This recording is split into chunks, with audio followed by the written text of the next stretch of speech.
이제 다 같이 일어서셔서 하나님의 말씀 받도록 하겠습니다. 함께 보실 하나님의 말씀은 신약성경 고린도후서 5장 14절부터 21절까지 말씀 한 절씩 교독하시겠습니다. 제가 14절 먼저 봅니다. 신약성경 292면에 있습니다. 그리스도의 사랑이 우리를 강권하시는도다. 우리가 생각하건대 한 사람이 모든 사람을 대신하여 죽었은즉 모든 사람이 죽은 것이라.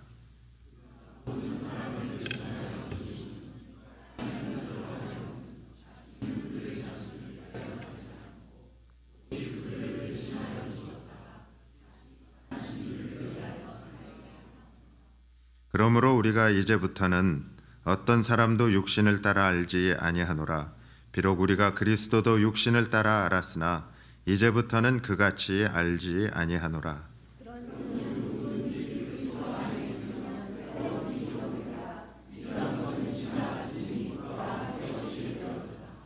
모든 것이 하나님께로 났으며 그가 그리스도로 말미암아 우리를 자기와 화목하게 하시고 또 우리에게 화목하게 하는 직분을 주셨으니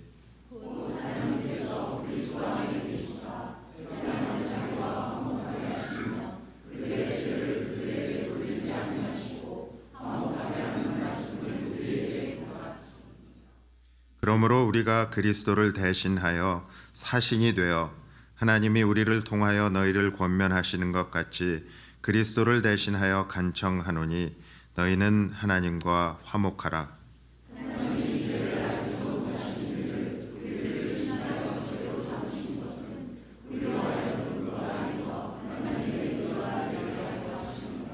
아멘. 자리에 앉아주시기 바랍니다. 사랑하는 성도 여러분, 오늘은 2025년 마지막 주일입니다. 지난 1년 52주라고 하는 시간의 여정이 이제는 종착역에 다다랐습니다. 숨가쁘게 달려온 한 해, 여러분의 삶은 어떠셨나요? 기쁨과 감사의 순간도 있었겠지만 때로는 후회와 아쉬움, 그리고 지친 마음으로 이 자리에 앉아 계신 분들도 있을 겁니다. 이렇게 우리는 지금 시간의 문지방에 서 있습니다. 옛날 한국 집들은 마당에서 방 안으로 들어가려고 하면 그 문지방의 여다지 혹은 미다지 이런 문을 열고 문지방을 넘어갔습니다. 그리고 그 문을 닫아야 밖에 있는 찬 공기가 방 안으로 들어오지 않습니다. 어떤 면에서 저희들은 현대 집에서 살고 있는 현대식 집에서 사는 저희들은 잘 이해가 가지 않는 거지만 옛날 마당에서 이렇게 걸터 앉아 있다가 방 안으로 들어가려고 하면 이렇게 약간 높은 문지방을 넘어갔던 그런 기억들이 있으실까요? 마찬가지로 이제 뒤쪽에는 2025년이라고 하는 그러한 문이 닫히고 있습니다. 그 문이 계속 열려 있으면은요, 2026년에도 2025년의 후회와 아쉬움과 이런 것들이 찬바람이 썰렁하게 계속 2026년에도 불어닥칠 거예요. 그러니까 우리가 온전히 2025년이라는 문을 꼭 닫아야 합니다. 그 문이 닫히고 앞쪽에는 2026년이라고 하는 그러한 새로운 문이 열리고 있습니다. 이런 엄숙한 교차점에서 우리는 스스로에게 정직하게 한번 물어봐야 합니다. 지난 1년 나는 과연 누구를 위해 살았는가? 나의 성공, 나의 가족, 나의 자존심을 위해서 달렸습니까? 아니면 나를 위해 생명을 주신 주님을 위해 달렸습니까? 한번 돌아보시기 바랍니다. 한 해를 마무리하고 새해를 준비하는 이 시점에 오늘 사도 바울의 이 본문보다 더 강력하고 적절한 말씀은 없을 겁니다. 사도 바울이 이 글을 썼을 때 사도 바울은 자신의 그 인생이 송두리째 뒤집혀지는 그 혁명적인 순간을 기억하면서 썼습니다. 옛 것은 지나가고 새 것이 되었다. 옛 것이 뭘까요? 사도 바울의 옛사람의 모습은 열심으로 자기가 생각하는 그러한 옳은 일을 한다고 하는 나 중심의 생활이었습니다. 근데 그 옛 자아는 이제 다 지나가고 새 것이 되었다. 그것은 단순한 사도 바울의 수사가 아니라요. 그러니까 그런 수사적인 고백이 아니라 그것은 그의 실존 그 자체였습니다. 2025년을 아름답게 매듭짓고 다가올 2026년을 가슴 벅차게 맞이할 수 있는 유일한 열쇠는요, 바로 이제부터는 그분을 위하여라고 하는 그러한 삶의 방식입니다. 지금까지는 내 중심으로 살았고 지금까지는 내 주위에 있는 사람들 바라보며 살았는데 이제부터는 그분을 위하여. 시간의 문지방을 넘어가면서 물론 좋은 일들도 많았지만 또 후회스러운 일들도 많았지만 그 한 해의 문이 닫히면서 새해에는 이제부터는 내가 주님을 위해 살겠습니다. 바울은 자신의 삶이 이끄는 거부할 수 없는 힘을 14절에서 이렇게 고백합니다. 그리스도의 사랑이 우리를 강권하시는도다.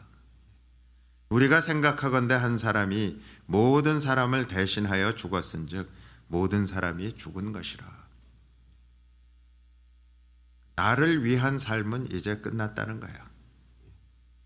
자기 중심적인 삶은 이제 종말을 맞이했다. 그리고 그리스도의 사랑이 지금 나를 강권하고 계신다. 여기서 강권한다는 그 말은요, 아주 강력한 표현인데요. 그 헬라어 원어적인 의미를 보면 양 옆에서 압박하는 거예요. 그러니까 양 옆에서 막 압박을 하니까 나는 한 방향으로밖에 밀려갈 수 없는 그런 모습이에요. 그러니까 강권하신다는 게 그런 거예요. 마치 거친 물살이 배를 한 방향으로 떠밀고 가듯이 하나님의 사랑이 너무너무 압도적이어서 피할 수도 없는 그러한 힘으로 도저히 다른 길로 갈 수 없게 만든다. 지금까지는 여기저기 둘러보면서 내가 원하는 방향으로 갔었는데 이제는 그리스도의 사랑이 그냥 양쪽에서 나를 압도적으로 밀고 가기 때문에 나는 오직 한 방향, 그 표대를 향해서 살고 있다. 예수님께서 십자가를 향해 가실 때 느끼셨던 그 마음과 똑같을 것 같아요.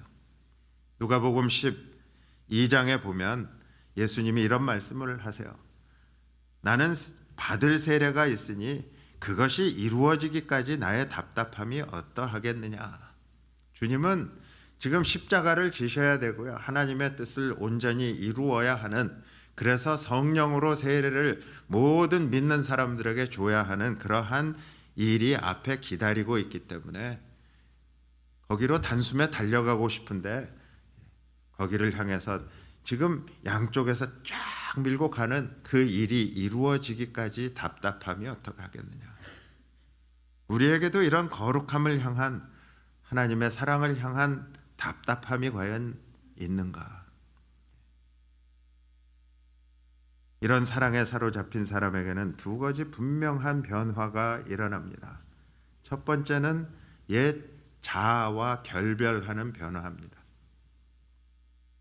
바울은 십자가를 볼 때 단순하게요, 내 죄가 씻겨졌다는 것만 보지 않았어요. 저희는 십자가를 바라보면서 그렇게 바라볼 때가 종종 있을 것 같아요. 저 십자가 때문에 내 죄가 씻겨졌다.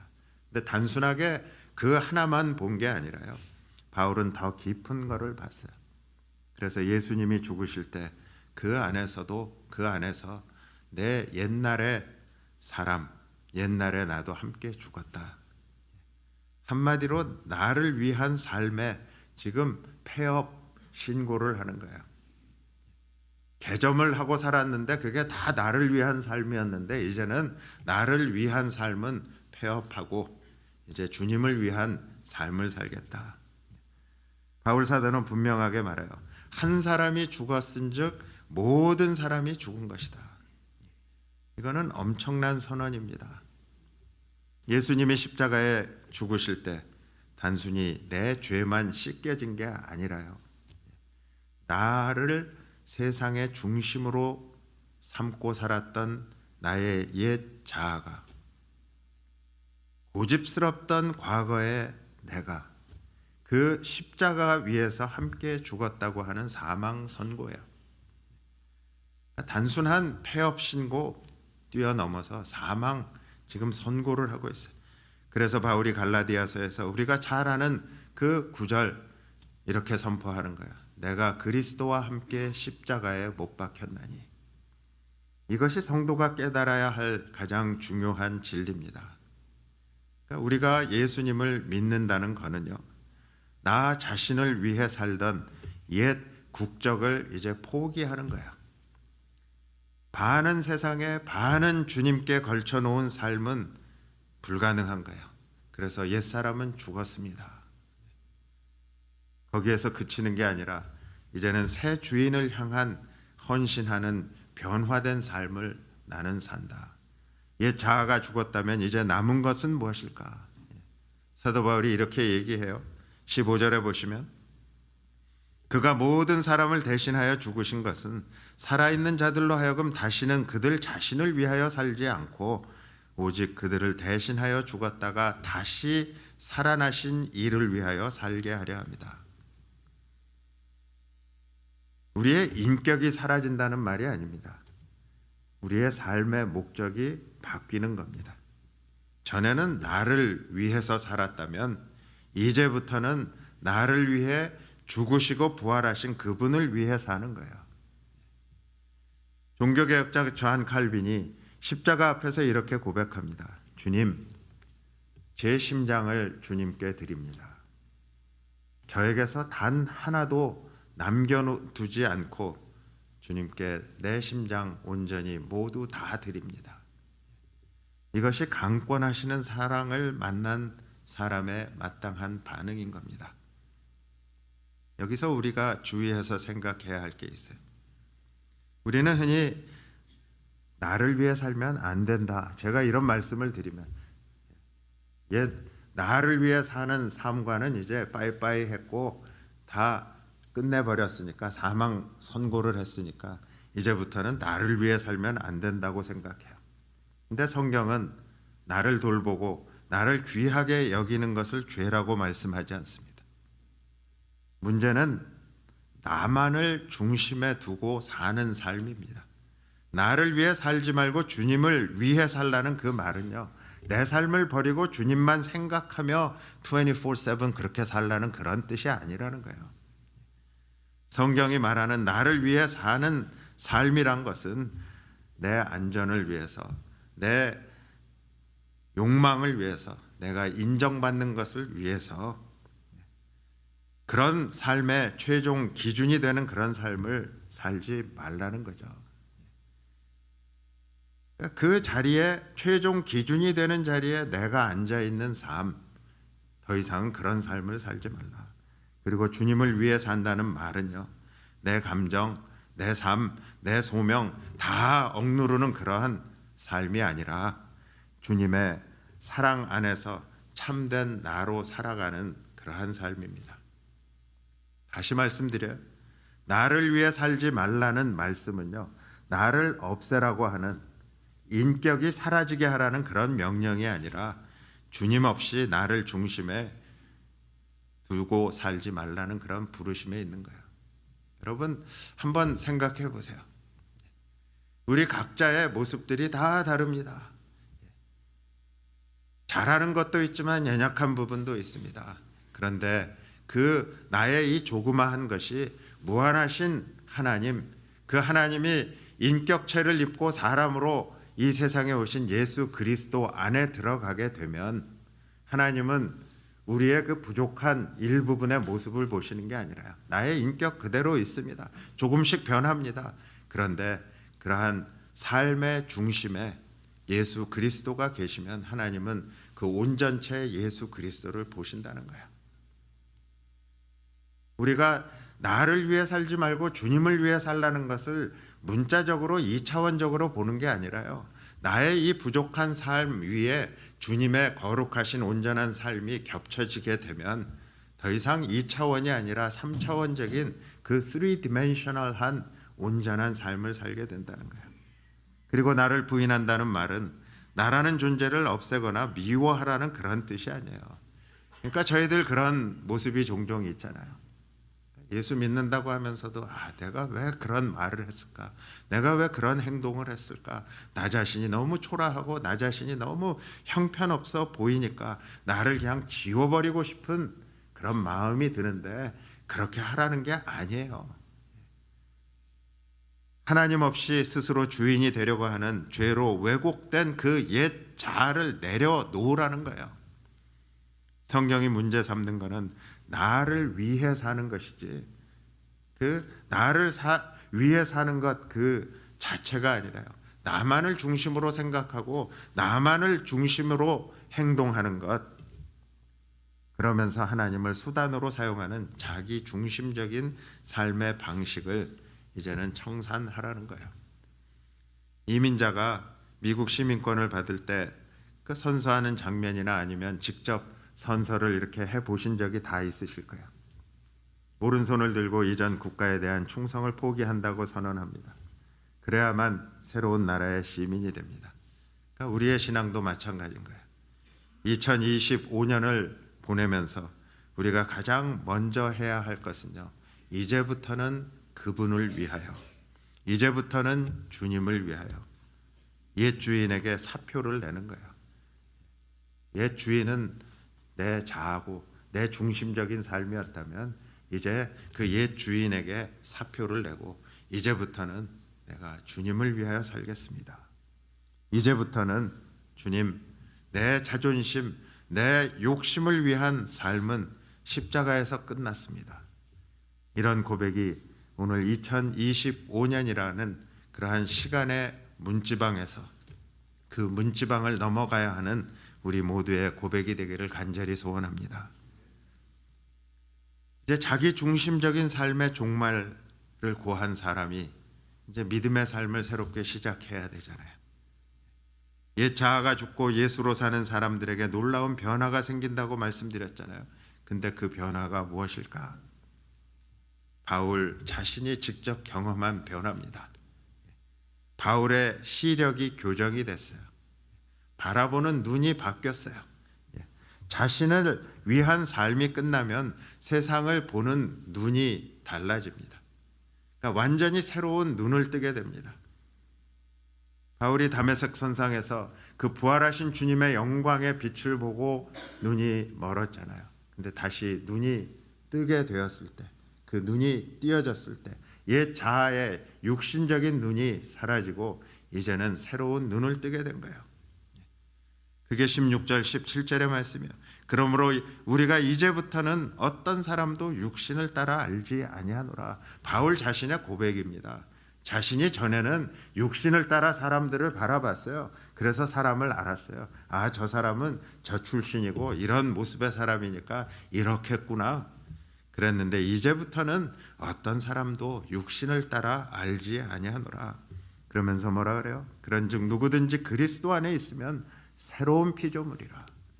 이전 것은 지나갔으니 보라 새 것이 되었도다. 사람을 바라보는 그러한 새로운 눈을 뜨게 된다는 거예요. 그 눈을 뜬다, 눈이 띄어진다는 게 뭘까요? 새로운 기준으로 사람들을 본다는 거예요. New standard. 바울을 보세요. 그는 과거의 사람을 출신으로 봤습니다. 학벌로 봤습니다. 그 사람의 재산을 봤습니다. 그 사람의 가문을 봤습니다. 그런 세상의 안경을 쓰고 봤어요. 근데 예수님을 만나고 나서 그 안경이 박살이 났습니다. 그게 앞을 보지 못하는 그 사건이 우리에게 주는 깊은 영적인 교훈입니다. 세상을 바라보는 안경이 박살이 나버렸어요.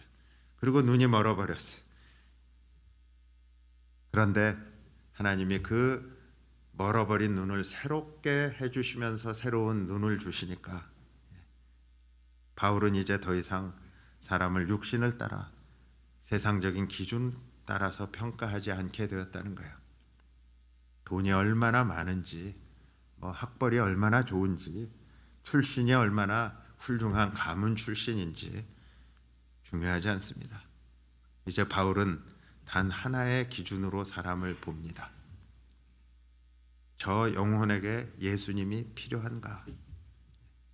저 사람은 그리스도가 안에 있는가 아니면 없는가? 이 눈이 열리면 여러분 미운 사람이 사라집니다. 한 해를 마무리하면서 아직도 올해 내 마음속에 응어리지고 나의 마음을 갈기갈기 찢어놨던 그 미워하는 사람이 그냥 내 마음속에 아직도 자리 잡고 있어요. 주님, 바울에게 주셨던 그러한 새로운 눈, 그 눈이 나에게도 떠지게 해주세요. 그래서 미운 사람이 사라져 버리고요. 이 눈이 열리면 불쌍한 영혼만 보이는 거예요. 과거에 바울에게 예수님은 그저 실패한 청년에 불과했습니다. 그런저런 훌륭한 일도 하는 것 같은데 실패해가지고 십자가를 지고 죽은 실패한 청년이잖아요. 그런데 다메섹에서 부활의 주님을 만난 후에 그의 눈이 완전히 바뀌어 버렸어요. 예수님이 이제는 온 인류의 구원자로 보이는 거예요. 그 눈이 열리니까 세상의 모든 사람이 구원이 필요한 사랑의 대상으로 보이는 거예요. 그러니까 미움의 대상이 아니라 증오의 대상이 아니라 이제는 사랑의 대상으로 보이는 거예요. 이렇게 그러한 새로운 눈을 주시게 되면 이제 세상을 보는 새로운 마음도 가지게 돼요. 우리의 심장이 주님의 심장으로 이식이 되는 거예요. 그래서 new creation, new heart. 단순하게 새로운 눈만 가지는 게 아니라요. 우리의 심장, 우리의 마음도 새로운 마음을 가지게 돼요. 누구든지 그리스도 안에 있으면 새로운 피조물이라. 그 피조물 인간의 가장 중심이 뭐겠어요? 마음 아니에요? heart 아니에요? 심장이 박동을 멈추면 죽은 사람 아니에요? 누구든지 그리스도 안에 있으면 새로운 피조물이라. 이 말씀은 우리의 내면의 변화뿐만 아니라 우리가 살아가는 세상의 잠재력을 보여주는 거예요. 이사야 선지자가 예언했던 그 새 일이 우리 안에서 시작하는 겁니다. 그게 믿음의 삶의 시작입니다. 구세군의 성자라고 불리는 세뮤얼 로건 브랭글이 있어요. 그분이 보스턴 출신이에요. 그래서 그 브랭글이 성령의 은혜를 깊이 체험하고요. 보스턴의 그 다운타운 크러싱에 있는 파크 스트릿을 거닐 때 일이었어요. 평소 같으면 시끄럽고 지저분하게 느껴졌을 그러한 거리의 풍경이 완전히 다르게 보였다는 거예요. 그래서 훗날 이렇게 기록합니다. 나의 눈에 보이는 하나님의 모든 피조물이 사랑스러웠습니다. 참새들이 지저귀는 소리도 길가의 작은 벌레조차도 밟지 않으려고 조심할 만큼 너무너무 사랑스러웠습니다. 거리의 아이들도 때로는 욕지거리 하면서 그 아주 거친 말투를 쓰는 그 노동자들도, 심지어는 스쳐 지나가는 낯선 사람들조차 저는 이 표현이 너무너무 아름다운 것 같아요. 눈물겹게 사랑스러웠습니다. 어떻게 감정을 주체할 수 없을 만큼 사랑스러웠다는 거예요. 온 세상이 하나님의 사랑으로 가득 차 보였습니다. 여러분의 시선에, 여러분의 마음에 이러한 것들이 보이기 시작한다는 거예요.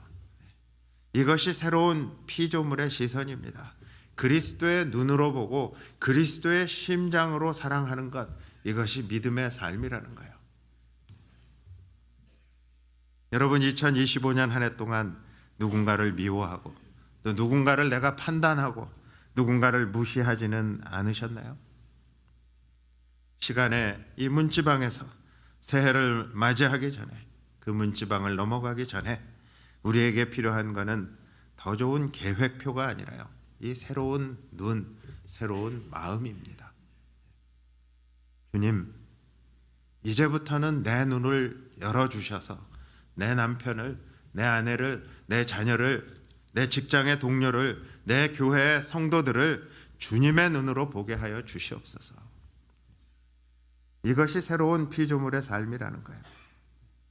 여러분, 한번 깊이 올 한 해를 정리하면서 이제 며칠 남지 않은 기간 동안 한번 깊이 이런 삶을 그려보시기 바랍니다. 옛 자아와 결별하고 새로운 눈과 새로운 마음으로 믿음의 삶을 시작하게 된 사람은, 바울은 마지막으로 그리스도의 삶이 내 안에서 화목하게 하는 사명자로 살아갈 수 있게 해준다, 그렇게 고백해요. 2026년에 이러한 새로운 삶이 구체적으로 어떻게 나타나야 할까? 삶의 중심이 바뀌고 보는 눈이 달라지고 마음까지 새로운 주님의 심장으로 이식 수술을 받았다고 하면 이제 우리의 행동도 달라져야 하는 거예요. 바울은 이것을 화목하게 하는 직분이라고 18절에 요약하고 있어요. 이 화목하게 하는 직분으로 첫 번째, 우리가 다가가야 할 세상이 있다는 거예요. 그게 19절 20절 말씀이에요. 곧 하나님께서 그리스도 안에 계시사 세상을 자기와 화목하게 하시며, 계속해서 너희는 그리스도를 대신하여 사신이 되었다, 대사가 되었다, 앰베서더가 되었다. 그러면서 뭐라 그래요? 우리는 하나님과 화목하라는 메시지를 전하라는 거예요. 그러면 우리가 화목해야 하는 하나님은 어떤 분이신가? 그게 21절의 말씀이에요. 하나님은 죄가 없으신 예수님을 우리 대신 죄로 삼으셨어요. 그 덕분에 우리가 하나님의 의가 됐다는 거예요. 하나님이 죄를 알지도 못하신 이를 우리를 대신하여 죄로 삼으신 것은 우리로 하여금 그 안에서 하나님의 의가 되게 하려 하십니다. 여러분, 아까 말씀드렸잖아요. 우리의 존재와 예수 그리스도의 존재는 비교할 수 없는 거잖아요. 그러니까 내가 아무리 주홍같이 붉은 죄를 지은 죄인이라 할지라도 주님의 사랑 안에 있게 되면 하나님은 그리스도의 의만 보신다는 거예요. 이게 얼마나 놀라운 은혜입니까? 그런 십자가에서 일어난 신비로운 교환, 미스테리어스한 exchange. 칼빈은 이런 표현을 했어요. Great transaction. 하나님과 신과 거래한 가장 위대한 거래라는 거예요. 그런데 내가 자격이 있어서 한 게 아니라 하나님의 사랑으로 하나님이 그렇게 해 주셨다. 하나님은 장벽을 허무시고 길을 여셨다는 거예요. 그리고 이제 남은 거는 우리가 그 열린 길을 통해서 세상으로 나아가는 겁니다. 스코틀랜드의 영웅인 로버트 더 브루스라고 하는 왕이 있어요. 그 왕의 유명한 일화입니다. 그 브루스라는 왕이 크루세이드, 십자가 전쟁에 참여하지 못하고 죽게 됐어요. 그래서 유언을 합니다. 그래서 그 왕의 유언대로 그 브루스 왕의 심장을 은상자에다가 담아서 충성스러운 부하 더글라스에게 맡겼습니다. 그래서 전쟁터에 나갈 때에도 그 왕의 심장이 든 은상자를 가슴에 품고 이 브루스는 군대를 지휘했어요. 그래서 전쟁터에서 적들에게 이제 완전히 포위가 됐습니다. 이제 전멸할 위기가 처했을 때 더글라스의 품에 있던 그 왕의 심장이 담긴 은상자, 그거를 더글라스가 꺼내서 적진 한가운데로 힘차게 던지면서 외쳤어요. 왕의 심장이 앞서가니 나도 그를 뒤따르리라. Lead on, brave heart. I will follow thee. 그리고 그는 그 심장을 향해 돌격해 나갔어요. 그리고 결국은 승리했어요. 사랑하는 성도 여러분, 오늘날 그리스도의 심장이 어디에 가 있습니까? 가장 화려한 곳이 아닙니다. 유력한 사람들, 유능한 사람들이 모여있는 그런 곳도 아닙니다. 복음을 몰라서 죽어가는 영혼들이 있는 곳, 관계가 깨져서 신음하고 있는 그런 가정, 소망이 없는 그런 일터, 바로 그 치열한 현장 가운데 주님의 심장이 먼저 가 있다는 거예요. 그러니까 brave heart, 우리는 용기를 가지고 we will follow, 주님을 따라가야 하는 거예요. 이제부터는 주님을 따라가겠습니다. 주님의 심장이 있는 곳에 우리가 가겠습니다. 우리가 주님을 따른다면 우리도 그곳으로 뛰어들어야 하는 거예요. 근데 주님이 뛰어든 곳이 어디예요? 세상이잖아요. 그러니까 우리가 나아가야 할 세상이 있다는 거예요.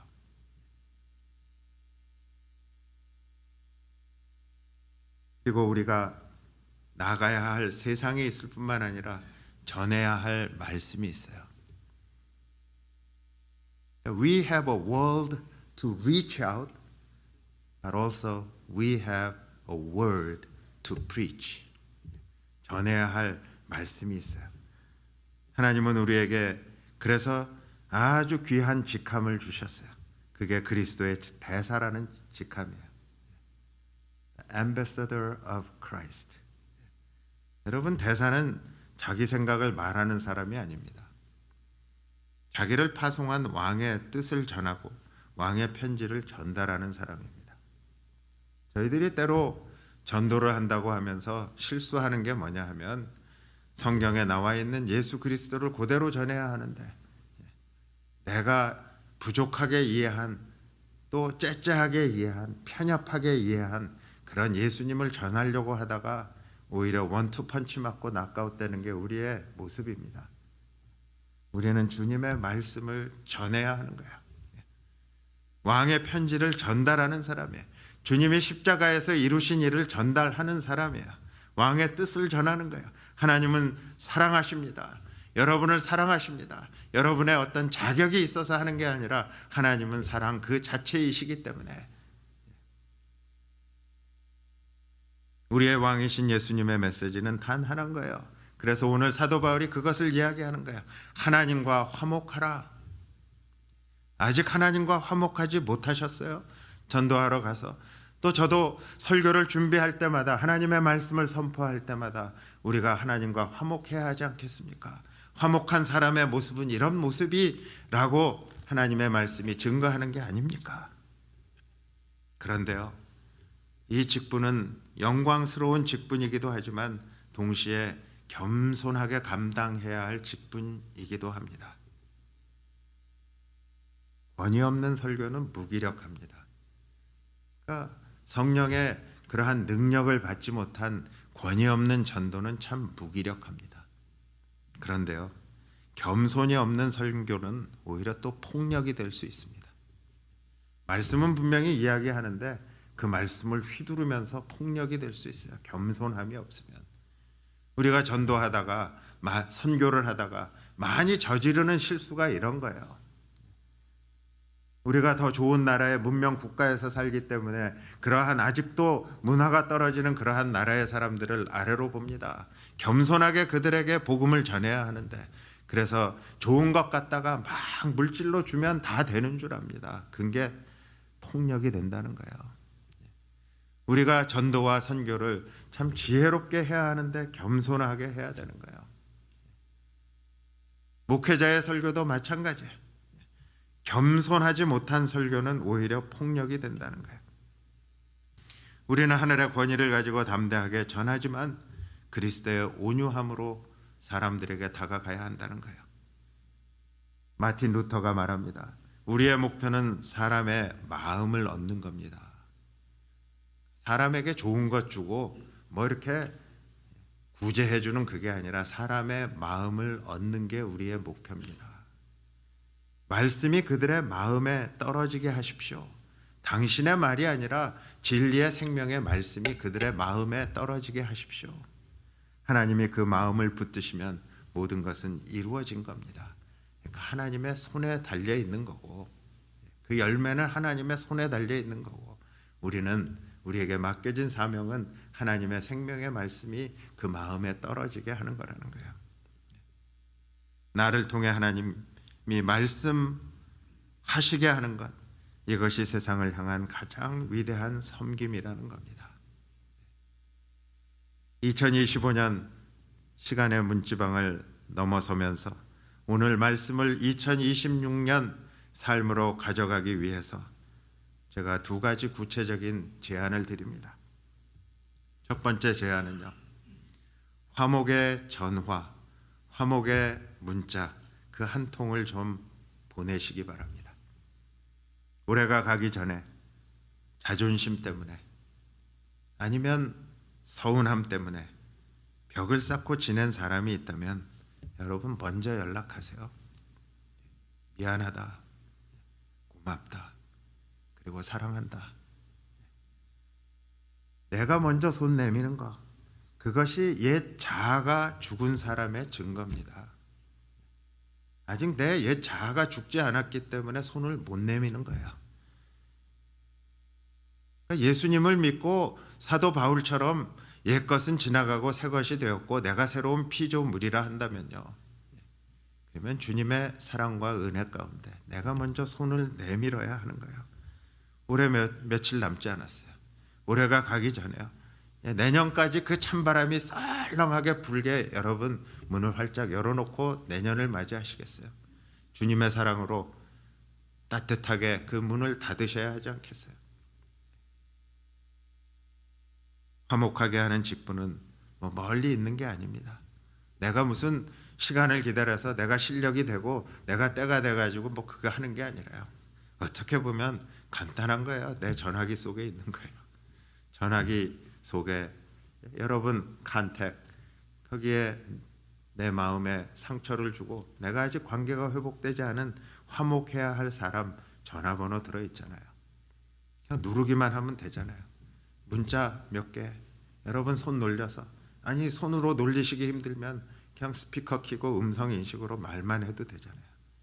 참 미안하다, 참 고맙다, 그리고 나 진정으로 사랑한다. 올해가 가기 전에 이 화목의 전화, 화목의 그 문자 하나를 여러분들이 보내시기 바랍니다. 두 번째, 2026년 한 영혼을 작정하시기 바랍니다. 새해에는 우리가 이제 막연하게 전도해야지, 그렇게 하지 맙시다. 저희들 매년 하는 거잖아요. 이제 전도해야지, 새해가 되면 전도해야지. 막연하게 그렇게 하지 말고요, 구체적으로 한 사람의 이름을 정하시기 바랍니다. 여러 명 필요 없어요. 그냥 한 사람, 한 명의 VIP를 정하세요. 하나님이 가장 소중하게 여기는 very important person, 하나님에게 가장, 하나님의 주님의 심장이 가 있는 그 VIP를 여러분이 마음으로 바라보시면서, 영적인 눈으로 바라보시면서 그 한 명을 정하시기 바라요. 50주년이라는 그러한 교회의 역사를 자랑하는 게 아니라요, 50주년을 맞아서 한 영혼이 천하보다 귀하다고 그렇게 구호를 외치고 그렇게 애를 썼다고 하면 이제는 그 한 영혼을 위해서 참 우리가 눈물로 기도하고요, 1년 동안 기도하며 섬기겠다고 결단해야 하지 않을까요? 그리고 왕의 심장이 있는 곳에 여러분의 시간과 물질을 좀 심으시기 바랍니다. 주님의 심장이 있는 그 VIP를 위해서 우리의 시간도 심고 우리의 물질도 심고. 이제 말씀을 맺습니다. 우리는 2025년의 마지막 페이지를 지금 덮고 있어요. 그리고 오늘 주신 말씀, 그가 모든 사람을 대신하여 죽으신 것은 다시는 그들 자신을 위하여 살지 않고 오직 주를 위하여 살게 하려 함이라는 이 진리가 우리의 심장에 새겨지길 바랍니다. 모세에게 하나님은 십계명이라는 율법을 돌판에 새겨주셨어요. 그런데 그 돌판에 새겨진 율법조차도 지키지 못하는 그러한 무능한 죄인들을 위해서 예수님이 십자가를 지시고 십자가에서 죽으시고 십자가에서 부활하시고 그 놀라운 돕는 조력자 보혜사 성령 하나님을 우리에게 주셔서 우리 마음의 할례, 마음판에 성령 하나님이 직접 새겨주신 거예요. 그게 뭐예요? 나 자신을 위하여 이제는 더 이상 살지 않고 오직 주를 위하여 내가 살겠습니다. 2026년이라는 새해, 특별히 저희 교회 50주년 생일을 맞이하는 그 희년의 해, 어떤 일이 우리를 기다릴지 우리는 다 알지 못합니다. 내 인생의 방향만 분명하다면 우리는 두려워할 게 없습니다. 우리의 슬로건을 마음에 새기시기 바랍니다. 이제부터는 주께로. Henceforth unto him. 이것은 단순한 구호가 아니에요. 나 자신만을 위해 살던 이 조금 좁고 좁은 그 감옥에서 나오는 겁니다. 새로운 눈으로 사람들을 사랑하며 사는 겁니다. 그리고 화목하게 하는 직분을 들고 그 말씀을 들고 세상으로 나아가는 겁니다. 나가서 그 말씀을 전하는 겁니다. 이 모든 것을 한 문장으로 요약하면 바로 이제부터는 주께로. 과거가 어땠든 상관이 없어요. 실패했어도 상관이 없어요. 중요한 거는 지금 여기 그리고 이제부터는. 한 해의 주일 예배를 마무리하는 순간입니다. 이 시간의 문지방에서 우리의 다짐이 좀 바뀌기를 바랍니다. 새해에는 내가 운동을 많이 해서 좀 더 건강해야지. 새해에는 내가 좀 열심히 공부해서 더 성공해야지. 새해에는 내가 좀 더 열심히 일해서 더 잘 살아야지. 그런 다짐에서 이제 좀 바뀌기를 바랍니다. 이런 다짐보다 더 중요한 것은 단 하나예요. 새해에는 주님을 위해 살겠습니다. 주님을 위해 사는 것은요, 하나님이 창조하신 나를 예수 그리스도의 십자가 사랑으로 회복하는 거예요. 나 자신이 없어지라는 게 아니라요, 주님이 창조하신 하나님의 형상으로 창조된 내 모습을 회복하는 거예요. 그게 주님을 위해 사는 삶입니다. 그래서 오직 주님을 기뻐하면서 주님의 뜻을 위해 화목하게 사는 겁니다. 이 시간 다 같이 한번 눈을 감으시기 바랍니다. 눈을 감고요, 2026년이라고 하는 새로운 문을 한번 바라보시기 바랍니다. 그리고 주님께 다 같이 이렇게 고백하면서 나가기를 바랍니다. 제가 고백하면 여러분 따라서 고백하시기 바랍니다. 주님, 2025년에 나의 연약함은 십자가 뒤로 던져버립니다. 이제 열리는 새해에는 내 성공이 아니라 주님의 영광을 위하여, 내 편안함이 아니라 영혼 구원을 위하여 이제부터는 오직 주님을 위해 살겠습니다. 눈을 뜨시고요, 이제부터